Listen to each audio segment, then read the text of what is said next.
నమస్తే. నేను మీ కుప్ప పద్మిని. ఇన్నాళ్ళు మీ సపోర్ట్‌ని నాకందిస్తూ, మీ ప్రేమని నాకందిస్తున్న ప్రతి ఒక్కరికి కృతజ్ఞతలు. ఇప్పుడు చూడబోతున్న ఈ వీడియో కూడా ఖచ్చితంగా మీకు ఉపయోగపడుతుంది. లైక్, షేర్ అండ్ సబ్స్క్రైబ్ చేసి మీ ఇష్టాన్ని, అలాగే మీ సపోర్ట్‌ని నాకందించండి. అలాగే ఈ వీడియో పట్ల మీ అభిప్రాయాన్ని కామెంట్ సెక్షన్‌లో కామెంట్ చేసి నాకు తెలియజేయండి. నమస్తే.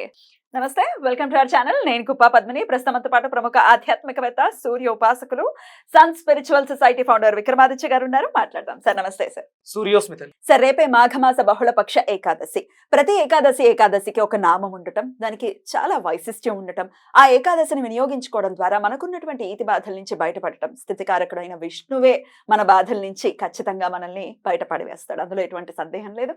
అయితే ఈసారి వచ్చేటటువంటి ఏకాదశి విజయ ఏకాదశి. ఆహా, పేరు అద్భుతంగా ఉంది. పేరులోనే మరి పేరుకి సార్థకం చేసుకునే విధంగా పోయిన ఏకాదశి సంతాన ఏకాదశి, ఈసారి విజయ ఏకాదశి. మరి విజయాల్ని ప్రాప్తించే విధంగా ఈ ఏకాదశి మనకి ఎలా ఉపయోగపడుతుంది, ఎలా చేసుకోవాలి, పురాణం ఏం చెప్తోంది ఈ ఏకాదశి గురించి, ఇత్యాది విషయాలు మీ ద్వారా. మాఘమాసం వైశిష్ట్యం ఏంటమ్మా? సూర్యనారాయణమూర్తి ఆవిర్భవించటం, అలాగే శివుడు కూడా లింగోద్భవం అవటం, లింగ రూపంలో భూమి మీదకి రావటం. మనకి అంటే ఉత్తరాయణ పుణ్యకాలాల్లో జరిగినటువంటి ఈ శుభ కార్యక్రమాలు ఇవి రెండు కూడా అద్భుతాలు. అంటే నిజంగా రెడ్ టీవీతో మనం ప్రయాణం మొదలుపెట్టిన తర్వాత ఈ 3 ఏళ్లలో ఈ అంటే ఏకాదశులు తెలుసు. అంటే నాకు పెద్దగా శాస్త్రాలు అవి తెలియదు. నేనేమి ఇవి చదువుకున్నది కాదు. చాగంటి కోటేశ్వరరావు గారిని వీళ్ళని ఫాలో అయినవి. ఈ యూట్యూబ్ వచ్చిన తర్వాత వాళ్ళ ప్రవచనాలు విన్న తర్వాత ఏకాదశులు వాటి వైశిష్ట్యత తెలిసిన తర్వాత మనం మాఘమాసం గురించి, పుష్యార్కాల గురించి, గురు పుష్యాల గురించి మాట్లాడుతుంటే సూర్యుడు అనగానే మనకి జ్ఞానం, వెలుతురు, చీకట్లను పారద్రోలి మన జీవితాల్లో వెలుగుల్ని, ఆనందాల్ని నింపేటువంటి శక్తి స్వరూపం. దాని గురించి మాట్లాడుతాం. మన జీవితాల్లో రావడంతో చాలా విషయాలు, చాలా చాలా కొత్త విషయాలు నీ ద్వారా నాకు అంటే నువ్వు అడగడం ద్వారా నాకు తెలియటం, మన ద్వారా మన కుటుంబ సభ్యులు తెలుసుకోవటం, వాళ్ళ జీవితాల్లో అప్పటి వరకు లేని విజయాల్ని సొంతం చేసుకోవటం, ఈ ప్రయాణం జరుగుతుంది. మనం ప్రతి దాంట్లోనూ వాళ్ళకి స్వాంతన చేకూర్చాలి ఖచ్చితంగా. ఇప్పుడు ఈ కలియుగంలో ఇప్పుడున్నటువంటి పరిస్థితులలో జనాలకి విపరీతమైనటువంటి కష్టాలు, చాలా కష్టాలు. అవి ప్రారబ్ధ కర్మలు అనుకుందాం. ప్రారబ్ధ కర్మ వ్యాధి రూపేణ పీడిత. అలాగే మానసిక సమస్యలు, అంటే ఇప్పుడు కేవలం అనారోగ్యం ఒక్కటే కాదు, అంటే శరీరానికి ఎలాంటి దౌర్బల్యం లేదమ్మా, రోగం లేదు. ఇదంతా మనసుకు సంబంధించింది. ఈ మనసుకు సంబంధించిన దాని వల్ల శరీరానికి మనం సమస్యలను ఎదుర్కొంటే ఇబ్బంది పడుతున్నాం. అలాగే ఈ మనసు వల్లే చెయ్యవలసిన పనులు చెయ్యలేక ఇబ్బంది పడుతూ ఆర్థిక సమస్యల్లో కూరుకుపోతున్న వాళ్ళకి ఈ ఏకాదశుల గురించి కానీ, ఆదివారాల ఉపవాసాల గురించి కానీ మనం మాట్లాడుతూ వాళ్ళలో ఒక అద్భుతమైనటువంటి అవేర్నెస్ తీసుకొచ్చు. ఫస్ట్ వాళ్ళకి వాళ్ళ కష్టాన్ని వినేవాళ్ళు కావాలి. కనీసం అంటే ఏదో ఒక కష్టం మీకు చెప్దాం అనుకున్నారు. కరెక్టే అంటున్నా, నేను చెప్పేది కరెక్టే. చెప్పుకోవడానికి ఒక మనిషి కావాలి. అప్పుడు అంటే ఏం ఎక్స్పెక్ట్ చేస్తారు, ఇది చెప్పితే ఈ కష్టం నుంచి మనకు బయటకు ఏదో సొల్యూషన్ దొరుకుతుంది. ఇప్పుడు వాళ్ళ మనసులో ఒక బాధ ఉంది.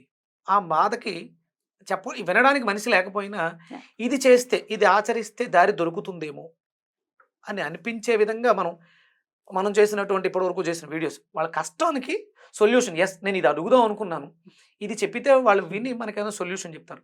కాదు, మన బాధను ముందే తెలుసుకుని పద్మిని నోట అడిగించి పరిష్కారం చెప్పించడం అనేది జరుగుతుంది.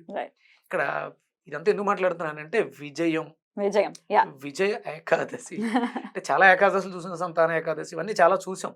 ఇది అంటే మనిషి పరిపూర్ణత ఎప్పుడు అంటే తన జీవితంలో అనుకున్న దాన్ని పూర్తిగా సాధించినప్పుడే విజయుడయ్యాడు ఖచ్చితంగా. అప్పుడు ఇక ఈ జీవితానికి మళ్ళీ ఇంకా తిరిగి రాని అవసరం లేదు, మళ్ళీ జన్మలు తీసుకోవాల్సిన అవసరం లేదు. ఇక్కడ రామచంద్రుల వారిని సూచించడం జరుగుతుంది. అంటే రావణాసుడితో యుద్ధం చేయడానికి, లంకను చేరుకోవడానికి అంటే సముద్రాన్ని దాటాలి. అంత పెద్ద సముద్రాన్ని దాటడం అంత సునాయాసమా? దానికి ఒక మార్గం కావాలి. దానికి ఏమి చెయ్యాలి అని ఆయన మామూలుగా తనకున్నటువంటి ధీరత్వంతో అడిగితే సముద్రులు వారు అంగీకరించకపోతే అప్పుడు ఆయన చేసినటువంటి దీక్ష, ఏకాదశి ఉపవాసం, ఆయనకి సముద్రుడంతటి వాడు మార్గనిర్దేశం చేయటంతో ఇక వానర సైన్యం సపోర్టుతో వారధిని నిర్మించడానికి ప్రేరణ కలిగింది ఈ విజయ ఏకాదశి. సో రాముడు కూడా చేసినటువంటి ఏకాదశి, అందుకే విజయ ఏకాదశి అనే పేరు వచ్చింది. అంటే రాముల వారు ఇంతకు ముందు చేసిన ఏకాదశులు కూడా ఉంటాయి, ఉంటాయి కానీ ఉంటాయి. ఇక్కడ సందర్భం ఉమ్. సమస్యకి పరిష్కారం. అంటే రాముల వారు అంటే ఇంతకు ముందు తెలియదా, ఇంతకు ముందు ఏకాదశులు లేవా కాదు, ఇక్కడ ప్రాశస్త్యం విపరీతంగా ఉంది, ఆయన కష్టం వర్ణించలేనిది, పెద్దది, చాలా పెద్దది. అందుకని దీనికి అంతటి ప్రాశస్త్యం వచ్చింది. ఇది మనకి పురాణాలు చెప్పడం ఎందుకంటే దీంట్లో అంత వైశిష్ట్యత ఉన్నది అని చెప్పడం కోసం రాముల వారు ఆచరించి ఫలితాన్ని పొంది తద్వారా రావణాసురుడు అనే అసుర సంహారాన్ని చేయడానికి పునాది ఇక్కడ పడింది అని అద్భుతం. చెప్పడానికి. లేకపోతే విష్ణువుకి అవసరమా? ఆయనకే ఇష్టం ఇవి ప్రీతికరమైన రోజులు. అయినప్పటికీ నరుడుగా వచ్చాడు కాబట్టి నర ధర్మాన్ని ఆ, పరిపూర్ణంగా, ఇంకా అందులో ఆలోచనే లేదు, ఇంకో ఆలోచన లేదు. కర్మ ఉమ్. కర్మ అనుభవిస్తూ ఉన్నప్పుడు కర్మకి సత్కర్మ ప్రతికర్మ ఏదైతే ఉందో అది ఆచరించడం ద్వారా దాన్ని తగ్గించుకొని ఒక మార్గం నిర్దేశించబడింది, ఖచ్చితంగా. దారి దొరికింది. ఉమ్. ఆ సేతు నిర్మాణానికి పునాది పడింది, Right, right. వానరులందరూ సహకరించారు. అలా అంటే మనం ఈ ఏకాదశిని పురస్కరించుకొని మనం ఉపవసించగలిగితే మనకు ఉన్నటువంటి సమస్యలకి పరిష్కారం ఏదో ఒక రూపంలో, అది ఆరోగ్య సమస్య, ఒక మంచి డాక్టర్, అప్పటి వరకు మీరు రెగ్యులర్గా వెళ్తున్న డాక్టర్కి స్ఫురించని మెడిసిన్ ఏదో స్ఫురించడం జరుగుతుంది. రెండు జరగాలమ్మా, డయాగ్నోసిస్ పర్ఫెక్ట్గా జరిగితే, వ్యాధి నిర్ధారణ జరిగితే వ్యాధికి మెడిసిన్ ఏం వెయ్యాలి ఏమనేది కరెక్ట్గా దొరుకుతుంది. ఇప్పుడు నేను రీసెంట్గా ఒక పెద్ద ఆయనతో ట్రావెల్ చేస్తూ ఆదివారాల గురించి, అరుణ హోమాల గురించి చెప్తున్నప్పుడు ఆయనకేదో ఒక డిసీజ్ ఉంది, దాని గురించి మేము మాట్లాడుకుంటూ ఉన్నాం, కానీ నేను వేరే దానికి ట్రీట్ చేస్తూ ఉన్నాను, ఆయనకి ఇంకొకటి ఉంది, దానికి ఆ స్ఫురణ రాలే. ఇది మొదలుపెట్టిన తర్వాత ఒక 2-3 నెలల తర్వాత మీకు ఈ పర్టికులర్ ఇంకొక సమస్య ఉంది కదా, దానికి ఇది సొల్యూషన్. ఇది ఆయన ఇమీడియట్గా ఆయన అన్నాడు, ఎస్ మనం చేస్తున్నటువంటి ఆదివారాల ఉపవాసాలు ఏవైతే ఉన్నాయో అది దీనికి మీతో డయాగ్నోసిస్ చేయించి Right. పరిష్కారం చెప్పబడి మూలంలోకి వెళ్ళింది, మూలంలోకి వెళ్ళి ఆ సమస్య సాల్వ్ అయ్యేటటువంటి పరిస్థితి ఏర్పడింది, పరిస్థితి ఏర్పడింది. స్ఫురణకి రావడం. అద్భుతం సార్, అద్భుతం. అయితే ఇప్పుడు ఉపవాస దీక్ష ఖచ్చితంగా ఏకాదశి నాడు ఖచ్చితంగా ఉపవసించాలి, ద్వాదశి నాడు పారణ చేయాలి. Okay. అయితే ఈ ఆరోగ్య సమస్యల నుంచి అధిగమించడం కోసం చేయాలి. ఆల్రెడీ ఆరోగ్య సమస్యల్లో ఉన్నారు కొంతమంది, భయానకమైనటువంటి క్యాన్సర్స్ తో బాధపడుతున్న వాళ్ళు. ఈ బీపీలు షుగర్లు సర్వసాధారణం అయిపోయింది, ఏజ్ తో సంబంధం లేకుండా, జెండర్ తో సంబంధం లేకుండా వస్తుంది. ఎలా చేయాలి ఉపవాసం అని అంటే నిర్దిష్టంగా ఎలా, ఏం చెప్పింది శాస్త్రం?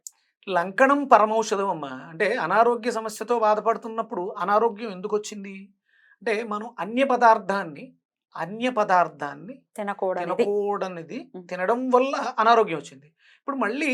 ఇప్పుడు ఉపవాసం చేసేటప్పుడు అనారోగ్యంతో ఉన్నాను కాబట్టి ఏం తినాలి అనేది తప్పు.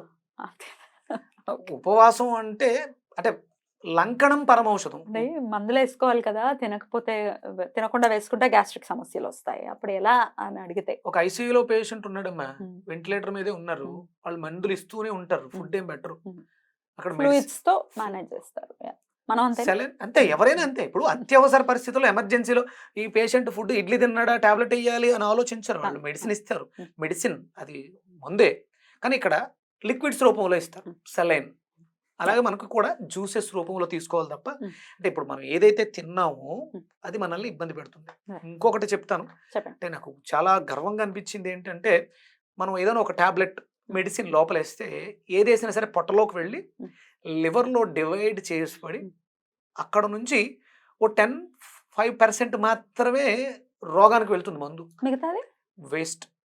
లివర్ చేసే పని లివర్ వేస్ట్ చేస్తుందా? అది అంటే అది వేస్ట్ పదార్థం, పంపదు. పంపదు అంతే కదా, పంపదు కదా. కానీ ఆయుర్వేదంలో కానీ ఇప్పుడు మనం చెబుతున్నటువంటి వెజిటేబుల్ థెరపీలో కానీ దీనికి లివర్కి తెలుసు, ఇందులో డివైడ్ చేయవలసినవి ఏమీ లేవు, అన్ని ప్రాకృతికమైనవి, ప్రకృతిపరమైనవి. అంటే మనం ఏదైతే అనుకుంటున్నామో ఇన్నర్ నేచర్, అవుటర్ నేచర్, ప్రకృతిలో ఉన్నాం, ప్రకృతి మనలో ఉంది.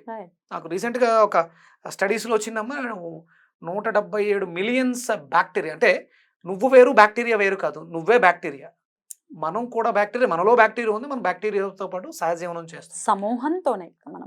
కొన్ని లక్షల వృక్ష జాతులు ఉన్నాయి, కొన్ని లక్షల బ్యాక్టీరియాలు ఈ చిన్న స్పేస్ లో, డైజెషన్ అనే సిస్టమ్ స్పేస్ లో ఉన్నాయంట. కొన్ని మిలియన్స్, 177 మిలియన్స్ ఎన్నో చెప్పారు వాళ్ళు, బ్యాక్టీరియాస్ లోపల ఉన్నాయి. అంటే దీనికి ఎందుకు చెప్తున్నారంటే సూర్యపానంతో, అంటే సూర్య రశ్మి సోకి విత్తనం మొలకెత్తి పత్రహరితంతో మొక్కగా తయారైతే దాన్ని మనం ఆకుకూరలు అయితే ఆకుకూరలు వండుకుంటున్నాం, చెట్లు అయితే పళ్ళు తింటున్నాం, దాన్ని కూరగాయలు. పండించుకుంటాం అని ఉమ్. మళ్ళీ తీసుకుంటాం. ఉమ్. అంటే సూర్యరశ్మి సోకి విత్తనం మొలకెత్తి కాయగా పదార్థంగా తయారైంది. జీవం పొందుతాం. అంటే ఇదేది అవసరం లేదు, ఇవన్నీ కూడా లోపల ఉన్నాయి. ఉమ్. ఇవన్నీ లోపల ఉన్నాయి. నేను చెప్తూ ఉంటాను, డిఎన్ఏ అనేది ఒకటి ఉంటుంది ఉమ్. మన జెనెటికల్లో, ఆ బ్లూ ప్రింట్ మొత్తం ఉంటుంది. కాబట్టి అక్కడ ఏదైతే మొలకెత్తిందో అదే సూర్యరశ్మి తీసుకుని దీని మీద ఒక ఆయన కేరళ ఆయన రీసెర్చ్ చేసి ఇంచుమించు ఒక 15-20 సంవత్సరాల పాటు వితౌట్ ఫుడ్ ఏమీ తినుకోకుండా కేవలం సూర్యరశ్మితో బ్రతికున్నారు. ఇంకా ఉన్నారు. కేరళలో ఒక ఆయన ఉన్నారు, కర్ణాటకలో నిన్న తెలిసి కర్ణాటకలో కేవలం సూర్యపానంతో, అంటే ఏదైతే సూర్యరశ్మి మొక్కని మొలకెత్తించి కాయగా పిందుగా పువ్వుగా మారుతుందో అదే లోపల మనలో, అంటే ఆకలిస్తుంది కదా సార్. అదే అవి కోరికలు, ఉమ్. క్రేవింగ్స్ అంతే. ఇంకా అలవాటు పడిన తర్వాత ఆకలి ఉండదా? ఉండదు అమ్మ బాబోయ్. ఉండదు. ఎలా ఉన్నారు ఆయన? చాలా హెల్దీగా, ఇంతకు ముందు కన్నా ఆరోగ్యంగా. అసలు ఇంకేం తినరా? ఏమీ తినరు. మంచినీళ్ళు అవి తాగుతుంటారా? లిక్విడ్స్ అవసరం, liquids అవసరం. వాటర్ అవసరం కాబట్టి లిక్విడ్స్ తీసుకుంటే తినక్కర్లేదు. సూర్యపానం అయ్యో అంటే వాళ్ళు చాలా చాలా గొప్పవాళ్ళు. అంటే డెఫినెట్. సూర్యోపాసనలో ఏ స్థితికి వెళ్ళిపోయారు అంటే Right. సూర్యుడు వేరు మేము వేరు కాదనుకున్నట్టు. బ్యూటిఫుల్. అందుకని ఏంటంటే మన దృష్టి ఎప్పుడూ కూడా ఇవాళ ఉపవాసం చేస్తున్నాం కాబట్టి ఏం తినాలని ఆలోచిస్తాం. రెగ్యులర్ లైఫ్ లో అది ఆలోచించు. ఏకాదశి వచ్చింది, రేపు ఏం తినకూడదు కాబట్టి ఫ్రూట్స్ తెచ్చుకుందామా, లేకపోతే ఇంకోటి ఏం తెచ్చుకుందాం, ఇలా ఆలోచిస్తాం. అలా ఆలోచించొద్దు, తినొద్దు. Mm. లిక్విడ్స్ రూపంలోనే, అంటే శరీరం శక్తిని కోల్పోకుండా ఉండాలి కాబట్టి ఈ జ్యూసెస్, Right. నిమ్మకాయ రసం కానీ ఇలాంటివి తీసుకోవచ్చు. రైట్. అయితే దశమి నుంచే, అంటే రేపే బుధవారం కాబట్టి ఇది దశమి నుంచి, అంటే ఇవాళ సాయంత్రం నుంచి ఉపవాసం మొదలు పెడతాం. అంటే ఒంటి పూటే తింటాము, సాయంత్రం ఏదో లఘువుగా తినటం, మరునాడు మొత్తం ఉపవాసం ఉండటం. పారణ, ఎల్లుండి పారణ ఎప్పుడు చేయాలి? మనకి మధ్యాహ్నానికి ఉంది Mm. ద్వాదశి కాబట్టి Mm. అప్పుడే పారణ చెయ్యాలంటే Mm. ఇవాళ ఇప్పుడు మొదలు పెడితే సాయంత్రం లఘువుగా అల్పాహారం తీసుకుని వదిలేస్తే Mm. రేపు మళ్ళీ ఎల్లుండి మధ్యాహ్నం వరకు కూడా, అంటే మామూలుగా అయితే Mm. పారణ ద్వాదశి స్టార్ట్ అయిన పొద్దున్నే వెంటనే చేసేస్తాం. ఎంత ఎర్లీగా స్టార్ట్ అయితే అంత ఎర్లీగా చేసేయాలి, ఫినిష్ చేయాలంట. Mm. మరి మధ్యాహ్నం వరకు ఉంది కాబట్టి ద్వాదశ హరివాసరం ఉంది. కాబట్టి Mm. మనకి కొంచెం ఎక్కువ సమయం పడుతుంది. Mm. ఉండగలరా? ఉంటాను, నేను ఉంటాను. అయ్యో, నేనైతే ఖచ్చితంగా ఉంటున్నా. మీరు? ఉండాలమ్మా, మరి మీరు ఉంటాను. కమెంట్ చేయండి ఒక్కసారి. ఉంటున్నారో లేదో, ఎస్ అని ఒక కమెంట్ అందరూ చేయండి. కూడా ఉంటున్నారు. అంటే రీసెంట్ గా ఒక యంగస్టర్ Mm. 36 hours Mm. ఫాస్టింగ్ ఉంటుంది. యంగస్టర్ Mm. అంటే ఒక నమ్మకం తనలో మార్పు తీసుకొచ్చింది. విత్ ఇన్ 15 days లో, అంటే వారానికి ఒకసారి 36 అవర్స్ ఫాస్టింగ్ ఇంచుమించు 4-5 kgs. తగ్గిపోయాడు. చాలా, అంటే అతనిలో చాలా ఒక అద్భుతమైన చామ వచ్చింది, Mm. జడత్వం పోయింది, అంతే కదా. చాలా హెల్దీగా మనం తినున్నది మనని తినున్నది ఫుడ్ మనల్ని తింటుంది. అంతే. మనం ఎంత అవసరం అంతే తీసుకుంటే హ్యాపీగా హెల్దీగా ఉంటాం. బ్యూటిఫుల్. ఈ ఏకాదశులు వీటి మీద చాలా చాలా రీసెర్చ్లు చేసి నోబెల్ బహుమతులు, డాక్టరేట్లు తీసుకున్న వాళ్ళు చాలా మంది ఉన్నారు. చాలా మంది ఇది ఉన్నారు. మనకి ఎప్పుడో శ్రీకృష్ణ పరమాత్మ చెప్పాడు. అది చేసుంటే ఈ పరిస్థితులు వచ్చి ఉండేవి కాదు. ఇప్పటి నుంచి అయినా మొదలు పెడదాము. ఈ definitely గా. ఏకాదశి, విజయ ఏకాదశి కాబట్టి ఖచ్చితంగా అందరూ చేసుకోవాలి. ఏకాదశి నాడు విష్ణుమూర్తి ఆరాధన విశేషంగా చెప్తూనే ఉంటారు. ఆ శ్రీమన్నారాయణుడు సూర్యనారాయణమూర్తి రూపంలో ఉన్నారు కాబట్టి విజయాన్ని రాముల వారికి అందించినటువంటి అగస్త్య చాలా చక్కగా వివరించారు. సైంటిఫిక్ రీజన్స్ ఏంటి, ఏం చేయాలి, ఎలా చేయాలి అనేది వివరించారు. చాలా చాలా కృతజ్ఞతలు సార్. నమస్కారం. సూర్యోస్మిత. సూర్యాస్మి.